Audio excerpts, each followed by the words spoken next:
Yo, yo, yo, you know what it is. It's your boy Snow, man. 3 points, baby. You know what it is. Conversion. Let's get it.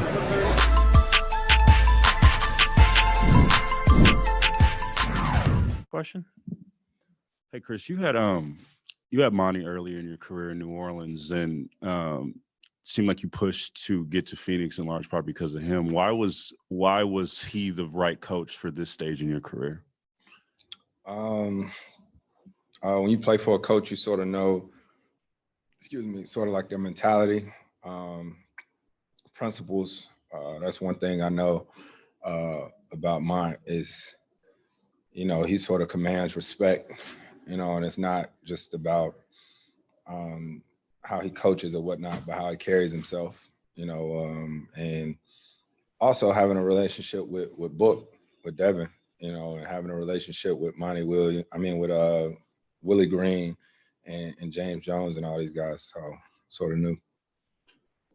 What do you think it takes for what kind of coach do you think you need to coach you the most effectively? What are the attributes you think a coach has to have? I don't know. Every coach is different. I was coached by my dad most of my childhood. Football, basketball.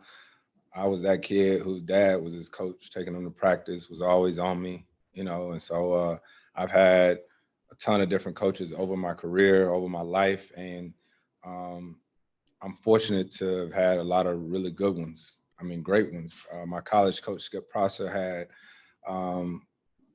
maybe the biggest influence on my life, in the 2 years that I played for him. And he passed away my second year in the NBA. But, you spend a lot of time with coaches, especially when you're a point guard. There's a lot of conversations, a lot of trust that has to be had there. So, Brian in the back right. Hey, Chris, you guys have seen, in the playoff, LeBron, Jokic, some of the best of the best.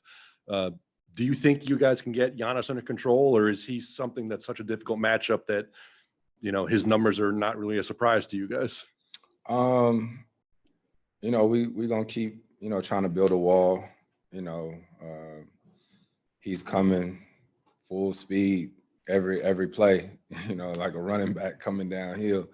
And, coach has a saying, we just say we try to get in his way, but he's able to do that because he's surrounded by some really good players too, because you have Middleton out there on the wing, you got Lopez out there shooting it, and you got Drew Holiday and all these other guys. So we just going to keep, stick with our game plan and see what we can do. Eric, right here. Hey, Chris. I had a couple questions about pick and rolls for you. PJ had just said that he thinks every pick and roll is different. Like, no matter, like, something will be different about where it is on the floor, what the defense does. One, do you believe the same thing? And then two, Monty just said that Drew is one of the best in the league at switching it up, going under, doing different things. How has he made things difficult on you in this series? I don't know. I feel like if you play this game long enough and you're a point guard, a lot of times you're not necessarily too worried about the guy that's guarding you. You know what I mean? If you're in a pick and roll, and ain't but so much you can do. You're going to get over it. You're going to send me left. You're going to send me right, or you're going to get under it. Yeah, it's not that hard. They're either going to double you, the guy either going to chase you, and this league is pretty consistent. They send you the same way your whole career pretty much.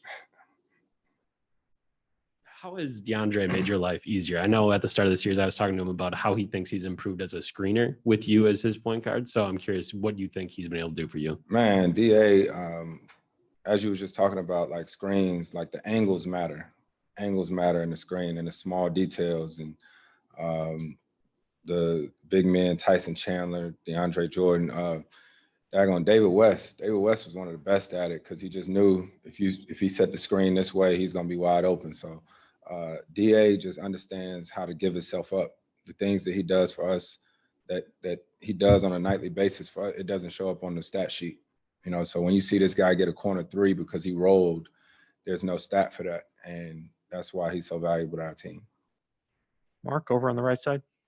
Hey, Chris, during this run that you guys have you had the chance to cross paths, touch base with any of the Suns luminaries from the 93 team or anyone in the organization? If so, what have those conversations meant to you? No. I did that interview with TNT guys. Chuck was on there, but it's so much going on now. It's hard enough to get time to talk with my family. You know what I mean? So, Over here on the left. Not that you had a lot of experience, but what's Book like after a bad night? Does it phase him? And what do you think we're going to see tomorrow night from him? I think it's more like what's our team like. You know, this ain't golf. It's not tennis. You know what I mean? We all in this together. So everybody on our team took the loss hard, as we should. You know, we never go into a game expecting to lose. You know, if you show me somebody who expects to lose, I'll show you a loser. And so everybody on our team felt a way. We felt like we could be better, and that's why we used yesterday. We'll use today to prepare, and we'll all come out ready to play tomorrow. Sam in the back right. Chris, this might be a strange way to frame it, but as a guy in yourself who's had league-wide respect for a very long time as a superstar, I'm curious, how do you see Giannis? I mean, there's been this conversation where two-time MVP, accomplished a lot, and then every so often it's guys kind of speaking up about, does he have the skill? Is it athleticism? Is it size? And it at times feels like he's not necessarily respected by the best of the best. How do you see his game? How do you see that conversation? And he's a two-time MVP. You know, regardless how he score, he do it. You know what I mean? He come down there, he dunk some more, and he shoot layup. You know what I mean? So it is what it is, and I think you got to figure out a way to stop him. You know, we have to try to figure out a way to slow him down. And for us, you know, slowing down or not for us is win the game. Win the game. Like I don't care what the stat sheet looked like after the game. Win the game. So for him, I mean, he's a two-time MVP. So we got to deal with him as such. That being said, when he does say pull up from behind that line and do the kinds of things that drive some of the fans crazy, like when you're on the court, are you going, all right, go ahead? Like that's what we need. I mean, listen, we all got our specialties. You know what I mean? Like they not clearing the lane, let me try to go dunk. You know what I mean? That's not what I do. You know, so at the end of the day, we always gonna play the percentages, and I might have like half a dunk on the season right now. So you figure that out. Yeah. I think my fingertip might have hit the rim. Vince in the back. Hey, Chris, just on the subject of Giannis again, there's like some awkward comparisons to Shaq because of how he plays inside and how he scores and everything else. And yeah, it's awkward. It doesn't seem natural, but is there something to being physical with him, fouling him to make him feel you? Like Monty complained about the free throw attempts, but is there something to maybe wearing him down throughout the course of a game as opposed to just letting him dictate the play? We just gonna try to win the game, man. I promise we just gonna try to win the game. Yeah, those comparisons, you know, Shaq didn't push the break. You know what I mean? He did in the All-Star game. Well, he did a few times when he threw that lob or something like that, but I don't know about the comparisons. I think for us right now, we're just trying to stay focused on what we can do in game 4 to slow him and the rest of the guys down. Dwayne, last question. Yeah. Chris, on Willie, obviously he's on the cusp, you know, but as far as being a head coach, what kind of head coach do you think he will be? Willie Green as a head coach. I don't know, I'm a little biased, man. That's my guy right there. Like I was talking to Book about it last night, this morning. Not just my teammate, that's a brother to me. So I know he deserves it. He'll be the most humble, prepared coach you ever seen in your life.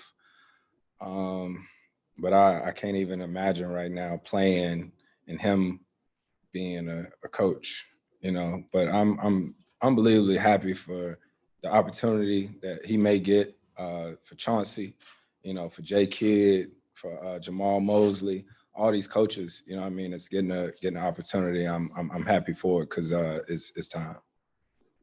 Thank you, Chris. Yep.